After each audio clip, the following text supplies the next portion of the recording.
up, YouTube? Welcome back to another video on the channel. As you can see on the title, we're doing something new, and I wanted to bring this to the channel, more educational stuff. This is the evolution of Nintendo. On my Twitch channel, I did made a poll asking, do y'all want to see more things that's with technology or things that happens in the world? And I want to see how the progress of the production or the brand of a team has been, and how did it get to where it's at today. So this is the evolution of the Nintendo 1889 to 2022. Dang. So without further ado, let's jump into today's video.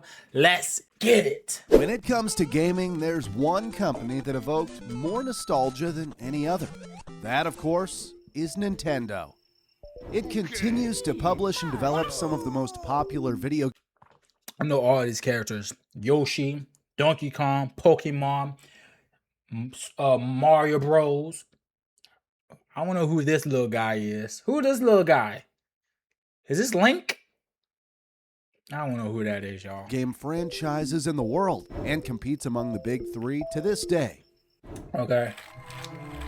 I think it's Nintendo, PlayStation, and then Xbox. That's what I think.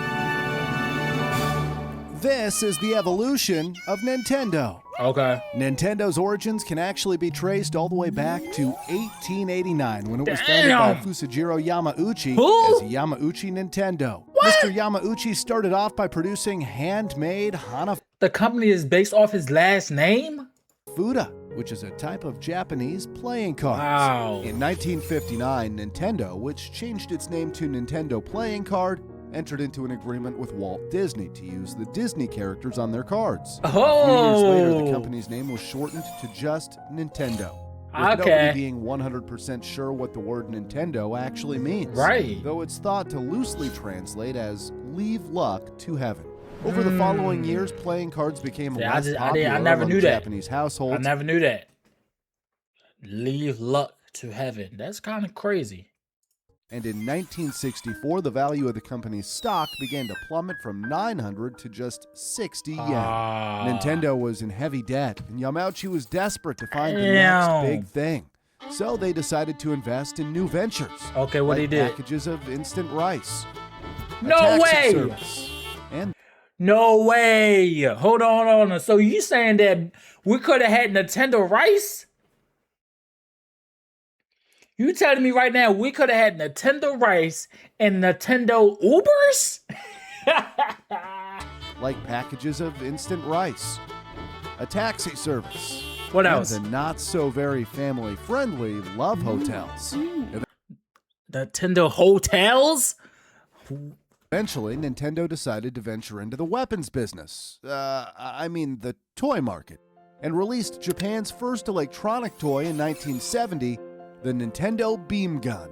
This would become an ancestor to the NES Zapper that was later used in video games such as Duck Hunt. In 1972, an American company How did it get from rice to taxis to hotels to guns? Like, how did they do that? See, this is mind-blowing. Magnavox created the first commercial home video game console, the Magnavox Odyssey.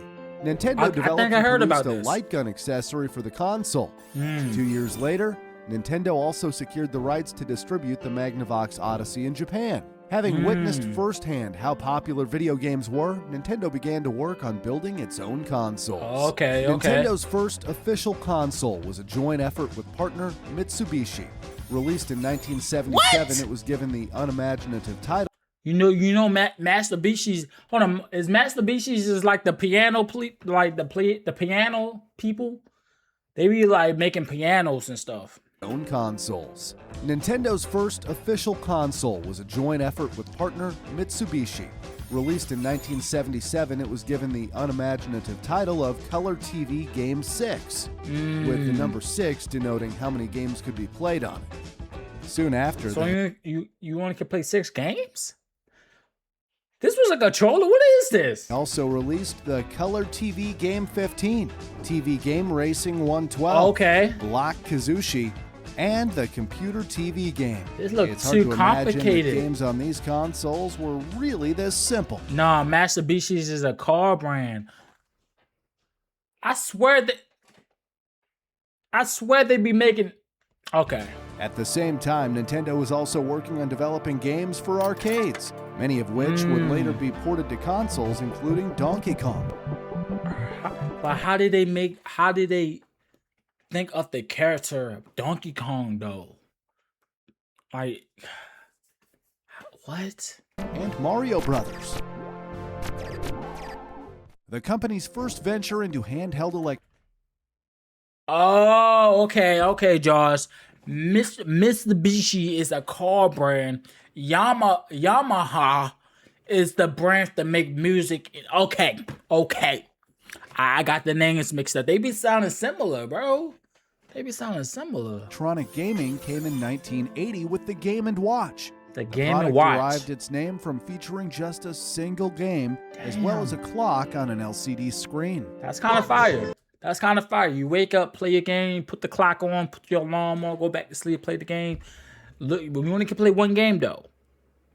But I remember when I had the flip phone and it only had one game too. It had the little things that go up, down like that. You had to bing, boop, boop, boop. That was fun. I played that for hours because I'm always trying to beat my highest score. And then each time you hit the ball, you go faster and faster. I want to see how fast it went. You feel me? So, damn.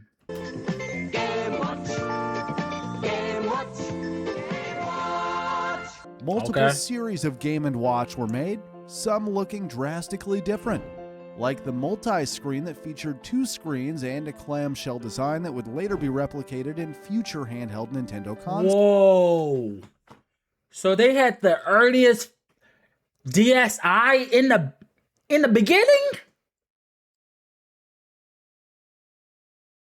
I didn't even know this. Like, this right here, I remember when this came out, we was all like 2 screens? But back then, they already had the 2 screens already. Bro, I remember playing the Wii U instead of the Nintendo. Nintendo is Wii U, duh. Until it's their product. 1991, Nintendo released around 60 different Game & Watch games. Okay. Like Ball, Parachute, Ball. Parachute. Snoopy. Snoopy was on here? Donkey Kong Jr. and Mario the Juggler. To keep gamers entertained, most games came with 2 modes. Game A representing the easy mode, and Game B representing a faster, harder version of the same game. Okay. The Game & Watch sold 43.4 million units worldwide. Fun fact, Gunpei Yokoi got the idea to create the Game & Watch when he saw a bored man play with his calculator in the train.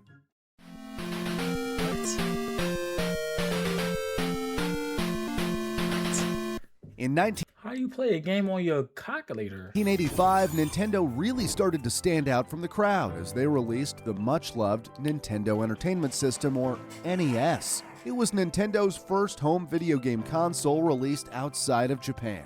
A different-looking version had already been released within Japan in 1983, known as the Family Computer, or Famicom. And while some of the games and art styles varied, the consoles were essentially the same in terms of performance. Okay.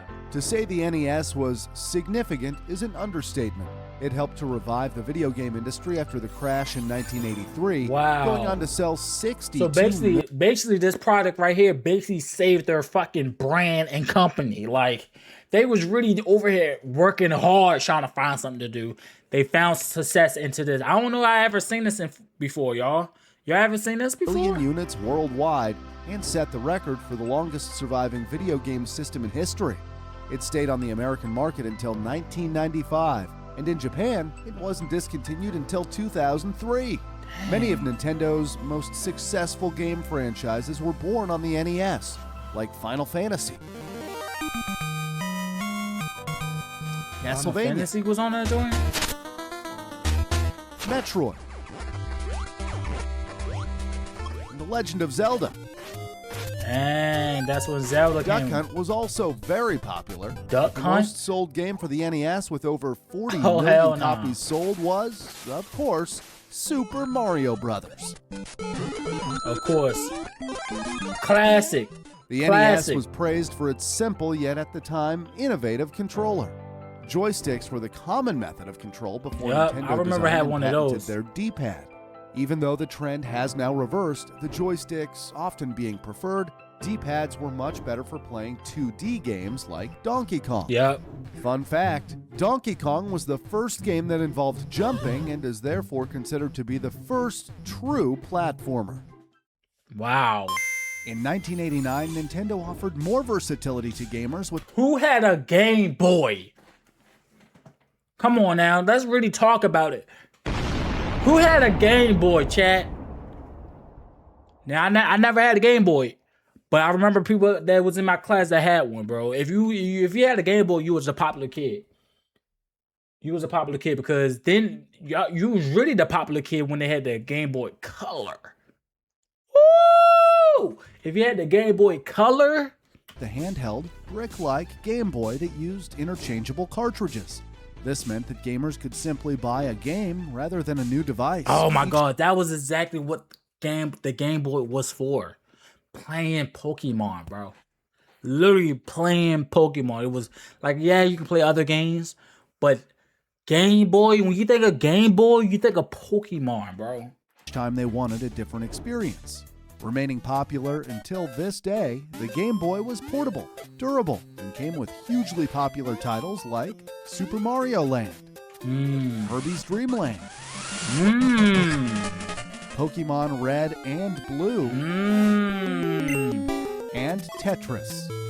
Of course, classic, another classic Nintendo game. released a compact version, the Game Boy Pocket, in 1996. Okay. It was notably smaller and lighter and came in different colors. Ooh. This Game Boy had a black and white display rather than the green tinted display of the original Game Boy.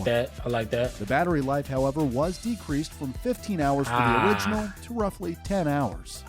2 years later, the Game Boy Light hit shelves exclusively in Japan. Wow. The Game Boy screen was difficult to see in the dark, and the Game Boy Light fixed that problem with a backlight. Got you. Next came the Game Boy Color, released in 1998. It came in colorful colors, and like the name suggests, the Game Boy Color could display games in color. Many games were re-released with color, like The Legend of Zelda: Link's Awakening and Tetris. This is when they was cooking, chat. Other games included Pokemon Yes. Gold and Silver, Yes. Super Mario Bros. Deluxe, Yes. and The Legend of Zelda: Oracle I of never got Ages into The and Legend of Seasons. Zelda, y'all. Is that a fighting game? Needless to say, but the Game Boy and Game Boy Color were a massive success. In total, 118.7 million units were sold. Fun fact, What's up? in 1993, a Russian cosmonaut named Alexander Serbrov took his Game Boy to space to play Tetris. The Game Boy is said to have orbited Earth 3,000 times and was sold at auction for $1,220.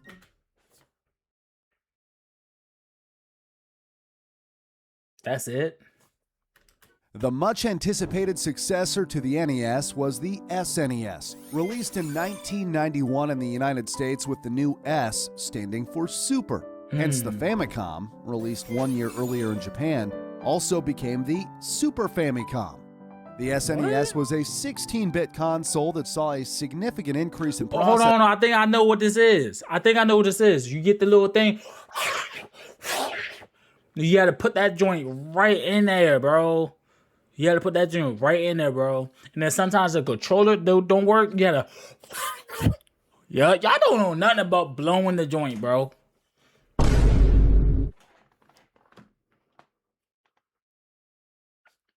didn't mean to say that. I did not mean to say that. Processing power, audio, and more advanced cartridges. At the time, Nintendo and Sega were going head-to-head in what is referred to as... Wow, bro. Wow, bro. You would think these are two of the same company. No, bro. They was really beefing out here. the Bit Wars, with advertising campaigns taking jabs at each other and both claiming to have the superior console. What Nintendo? Just like how it's PlayStation versus Xbox is really fucking Nintendo versus Sega out this bitch. Nintendo got the upper hand and ended up outselling its closest rival with 49 million units sold compared to Sega Genesis's sales of 35 million. The third best-selling console at the time was the TurboGrafx 16, which lagged far behind with sales of 10 million units. What is that, though? Games that appeared on the SNES included the first Mario Kart game, as well as sequels to popular franchises such as Final Fantasy VI, Super Mario World, classic. You can't go wrong with Super Mario. Super Metroid. What the heck is that? Donkey Kong Country. Can't go wrong with that either. And The Legend of Zelda: A Link to the Past. Dang, Zelda's over cooking though. The SNES controller got a makeover too, with rounded edges replacing the former rectangular design, and additional buttons being added to both the front and shoulders of the gamepad. I like that. In 1995, the Virtual Boy was released, but why did it look like a grill? It was a commercial failure. You had to put your head in a mounted display, which was like a VR headset. VR didn't add to games at all. It was just a novelty. It was also uncomfortable to wear, not portable, too expensive, and games were not in full color, but in black and red. Those colors were just unappealing, especially when compared to the colorful games in other Nintendo consoles. It featured a number of games, including Mario's Tennis, Wario Land. Why you want to have red though? Wait till they get a load of me. And 3D Tetris. 3D Tetris? But those games weren't played that much since people experienced dizziness and headaches from this thing. The Virtual Boy is one of the worst-selling consoles of all time, with roughly 770,000 units sold. Fun fact, Nintendo claimed that a color display would have made the system too expensive and that it would result in jumpy images. So the company opted for a monochrome display. Y'all had money though. Y'all could have did it. Nintendo began to face tougher opposition when they released their next generation of console, the Nintendo 64, in 1996. After all, they now had to compete with the very successful PlayStation, which had already been out for 2 years at that point. Despite quadrupling their bits to 64 and outselling the Sega Saturn with sales figures of 33 million to just 9 million, the cartridge-based N64 was no match for the CD-based PlayStation, which took over the crown as market leader and sold more than double the amount of the other two combined. In a trend that still holds true for many today, Nintendo came to be recognized as a source of fun and entertainment for families rather than a serious gaming console for individuals. Nintendo's games tended to have much more cartoon-like graphics. So this is when they started to bump it up for the whole family instead of just one individual. And fantasy-based characters compared to the added realism brought by other machines. Having said that, the N64 did take major steps forward in terms of modern 3D graphics and featured iconic titles that are still enjoyed today. It had a fantastic library of adventure and party games like Super Mario 64, Super Smash Bros. That's when Super Smash Bros. came out. I miss playing that. I might have to play that, y'all. I might have to get the boys on that. Donkey Kong 64. The Legend of Zelda: Ocarina of Time. Mario Kart 64. I don't know about GoldenEye 007.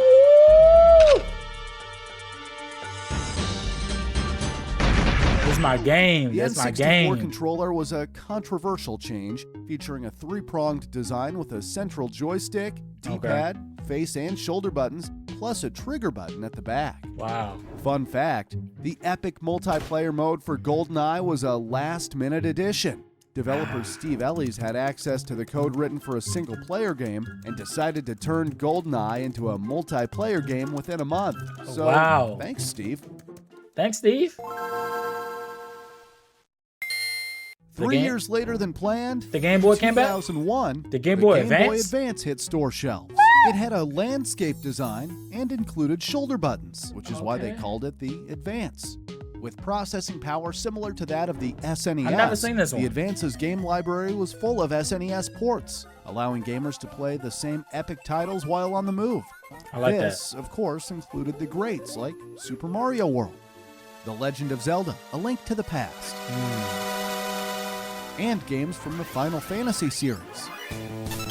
On the go, Pokemon games like Ruby and Sapphire were also big hits with the Advance owners. A compact, foldable version of the Game Boy Advance came out in 2003. I remember this. Known as the SP. Yes. The original Game Boy Advance received complaints due to the dark screen, and the SP fixed that problem using a significantly brighter LCD screen and an internal front light. It was also the first of Nintendo's handheld lineup that had a rechargeable battery. The Game Boy Micro came in 2005 and was much smaller than the original. The design could be changed with interchangeable faceplates. What? The Game Boy Micro did not sell well because the Nintendo DS was already released at this time. In total, the Nintendo Advance family sold over 81.5 million units. I like that. A console you probably never heard of before is the Pokemon Mini, released in 2001. I never heard of this. It was the smallest game system Nintendo created and themed around the Pokemon franchise. Okay, it low-key makes sense because when you have a Game Boy, that's the only game you're playing is the Pokemon.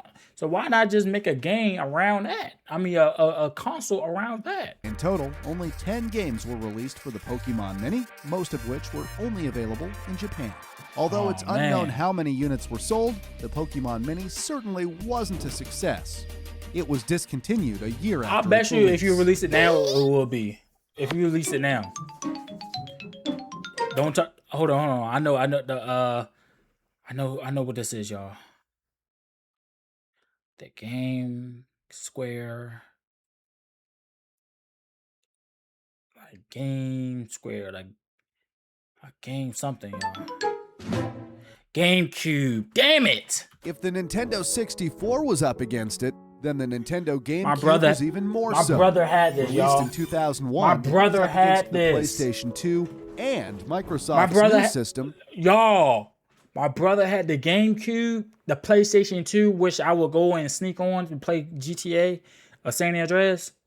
He had the GameCube. We didn't have an Xbox in our house. But we had these two. The Xbox. The GameCube looked much more kid-friendly and like a toy in comparison to its rivals. Despite its name, it wasn't even a cube. It measured 5.9 by 6.3 by 4.3 inches. Nintendo managed to sell 22 million GameCubes. Instead of using cartridges, the system switched to using mini discs and did not use CDs or DVDs like its competitors. That shit was small, y'all. The disc was small. As DVDs could store up to 8.5 gigabytes of data, the GameCube discs could only store 1.5 gigabytes. This meant that some cross-platform content had to be compressed or features removed from games entirely. Wow. Another major drawback was the lack of online gameplay. Reportedly, the GameCube only had 8 games with internet or local area network support. The console didn't feature an internal hard drive either and relied on the use of memory cards. Games which players were able to enjoy on GameCube included Super Smash Bros. Melee, The Legend of Zelda: The Wind Waker, Mario Kart Double Dash, Never seen that game before. Super Mario Sunshine. No, it had some games on it though. It had some games on there. Metroid Prime, Animal Crossing, and Luigi's Mansion. Nintendo got rid of the 3-pronged controller design and instead opted for a more traditional 2-pronged version. I remember that. In 2002, Nintendo made a wireless controller called the Wavebird wireless controller. Never heard of this one. Before Xbox and PlayStation managed to do so. Oh, so Nintendo was the first one? Ooh, that sound! Nostalgia. I see what y'all did there. I see y'all did it with the Nintendo. I never even noticed this, but I notice it now. They got the O as the little two things.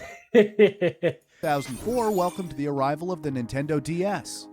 The DS standing for both Developer's System and Dual Screen, according to the company. Okay. As it featured a bottom touchscreen in addition to a top display screen. The DS came with a stylus for finer touchscreen control. And And if you lose that pen, you are cooked. If you lose that pen, you are done. You can't do nothing else. Microphone that allowed for voice recording and voice recognition. A lot of people used to do it and draw pictures on it. As well as Wi-Fi capabilities. Yeah. The cartridges were made much smaller than the cartridges of the Game Boy Advance. Nigga, when did you start having games? It had 2 slots, so games of both cartridges could be played on the DS, making it backwards compatible. Oh. When playing games, one screen is used to show the main action, while the other is used for things like a map, inventory, or secondary viewpoint. Due to its unique dual screen action, many new titles were unveiled by Nintendo, like Nintendogs and Brain Age. Other popular games for the DS were Super Mario 64 DS, Pokemon Diamond and Pearl, and new Super Mario Brothers. Popular game on there. Popular game on there. And if you didn't get all 3 stars, you didn't play it. You didn't play it for real. You're like, you know what I'm saying? You want a speed run. Get the 3 stars and jump on top of the pole. Yeah, for me, Luigi.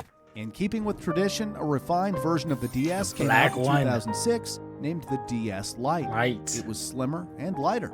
It had a longer-lasting battery and a brighter screen.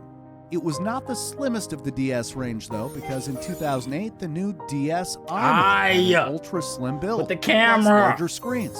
It also introduced 2 digital cameras, but it wasn't backwards compatible. 1 year later, the DSi XL further improved upon the I remember that one.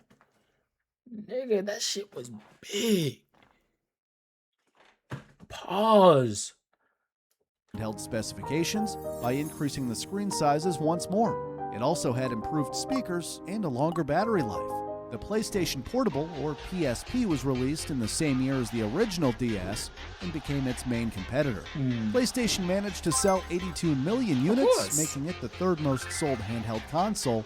However, it was no match for the Nintendo DS, which became the highest-selling handheld console of all time. Never mind. 154 million units around the world. Nintendo drastically changed its game plan when the only Wii console. Everybody, I mean every single person had a Wii in their house. This was the first console that make you get up from your butt and start getting active. I mean active. Michael Jackson Experience. Wii Sports. Wii Sports Resort. I can go on and on. This was the first console that I played 007 GoldenEye on. That was my favorite game. I had other games too, and then they came out with the little pad that you had to step on so you can do your yoga and shit. Oh my gosh. I bet you on everything, bro. If this console came out right before COVID hit and all that, oh my gosh, we would have made so much friends online. So much friends online by doing this at home, bro. Released the Wii console in 2006. Its functionality centered around the use of motion controls. The technology was innovative and unique at the time. The Wii is pronounced as Wii, which emphasized the console is for everyone. This meant the target audience was much broader than its rivals. A staggering 102 million Wii consoles. Nah, it should have been more than that, fuck. 1.2, that's it. I mean, no, it should have been more. It should have been more. It should have been more, bro. No way. The target audience was much broader than its rivals. A staggering 102 million Wii consoles were sold, beating both the PS3 and Xbox 360, which sold 87 and 86 million units respectively. Its specifications in terms of its processor, memory, and graphics, which wasn't even HD, was low as hell. Was low as hell. This didn't even sell good. The PlayStation 3 didn't really sell good. Although they had the Spider-Man 3 font as the thing. This right here didn't really sell that good. This was the lowest option you can get. Everybody had a Wii, bro. Less impressive than the competition, but those things were never intended to be the main selling point. Nintendo had reverted to selling fun. Memorable games from the Wii lineup are Wii Sports, New Super Mario Bros. Wii, Mario time. Mario Kart Wii, Super Mario Galaxy, Yes. and bro, The I gotta Legend give of me a Zelda Wii. Twilight Princess. I gotta give me a Wii, y'all. Besides the original Wii, Nintendo also released the Wii Family Edition in 2009, which sits horizontally and is cheaper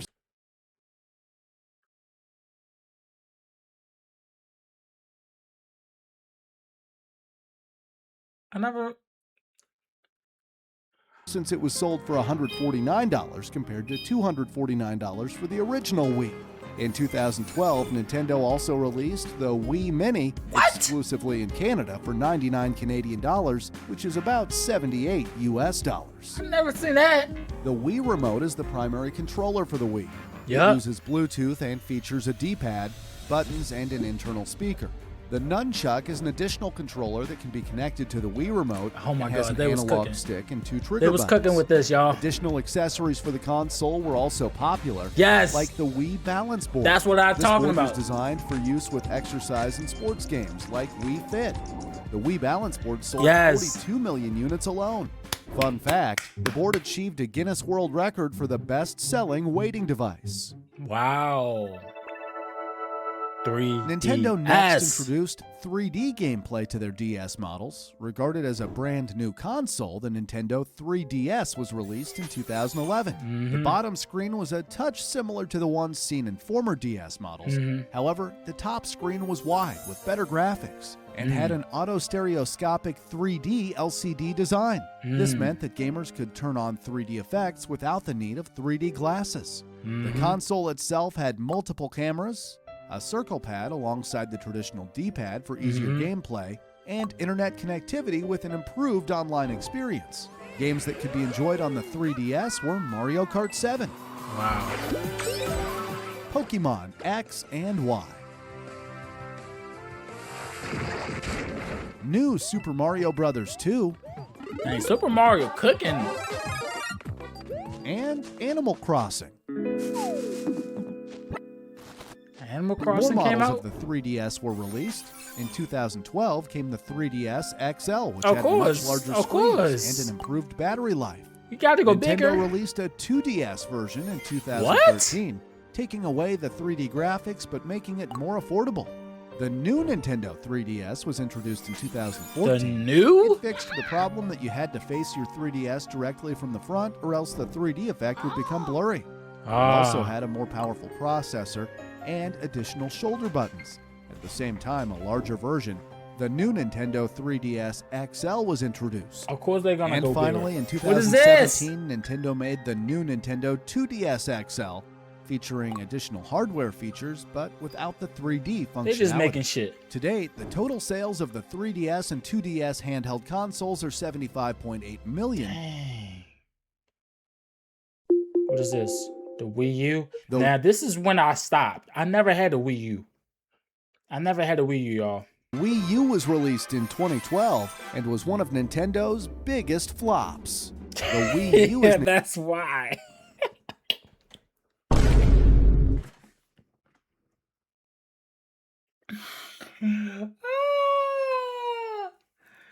Oh my god, bro. You would think it would be successful because it's a Wii.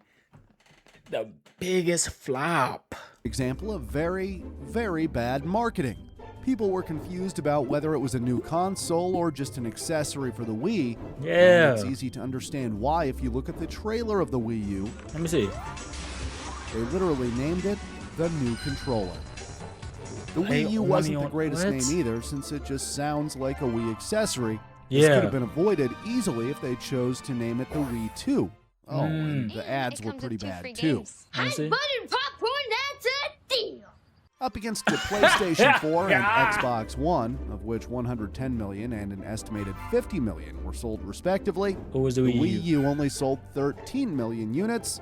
It was a huge disappointment after the grand success of the Wii. The Wii U was the first Nintendo console to support HD graphics, and those who did buy it were able to play Mario Kart 8, Okay. Super Mario 3D World,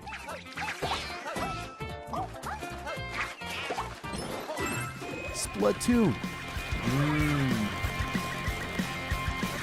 Super Mario Maker,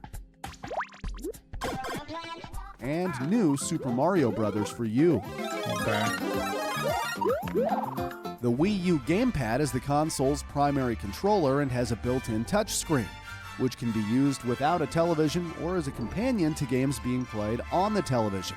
The concept of having a hybrid console of both a standard and handheld console was there. Gosh, There was a I lot of understand. work ahead to make it I more understand appealing. now. I understand. Nintendo brought back the NES with the NES Classic Edition in 2016. While Okay. it looks the same as the NES, it is much smaller.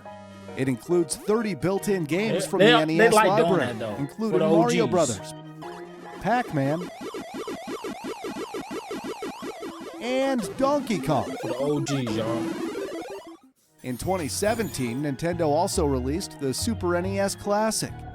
It includes 21 built-in games from the SNES, including Super Metroid, Mega Man X, Man, look at Mega Man. and Super Mario Kart. In 2018, combined sales of the NES and SNES Classic Editions exceeded 10 million units. All right, cool. And this one, they went up again. Now, I never had a Switch. I played a little bit.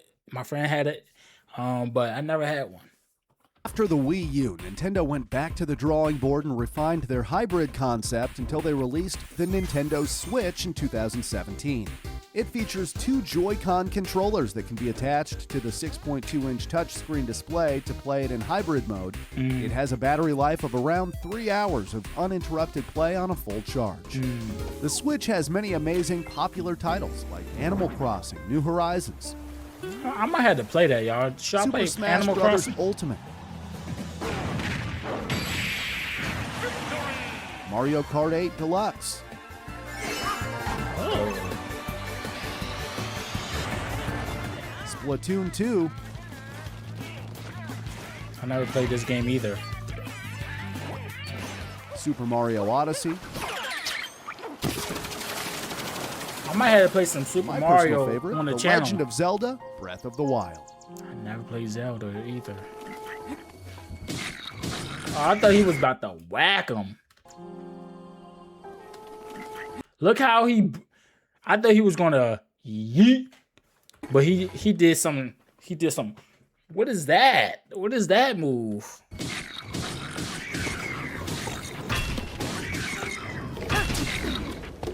A more affordable, light version of the Switch They came had a out in yellow one? 2019 with the limitation that it can only be played as a portable device. It can still play pretty much all of the same games as its older brother, though, except for a few games like Ring Fit Adventure What is that? and Super Mario Party, since they are largely motion control based. Gotcha. So far, sales of the Nintendo Switch and Switch Lite have surpassed 61.4 Damn, million. they went up. They making went it up. the 7th most sold handheld console. Wow. In 2020, Nintendo released a special version of the Game & Watch. It celebrates the 40-year anniversary of the Game & Watch line of systems, as well as the 35th anniversary of Super Mario Bros. Okay. Going forward, it'll be interesting to see what the next major development or addition will be when it comes to video game consoles. One thing is for sure, Nintendo isn't afraid to get creative and introduce Gotcha. exciting new technology. Let's hope Gotcha. Nintendo can continue creating innovative entertainment for many years to come. Yes, sir. Yes, sir. He Please. forgot to add the Switch 2 to it, but this is an older video. But I learned a lot. Probably y'all did too. If y'all seen a game or a device y'all played back in the day, please let me know down in the comments. If y'all want more educational videos just like this one, please let me know down in the comments as well. Give this video a big thumbs up, and I will see you guys in the next one. WhammyGoCrazy is out. Peace.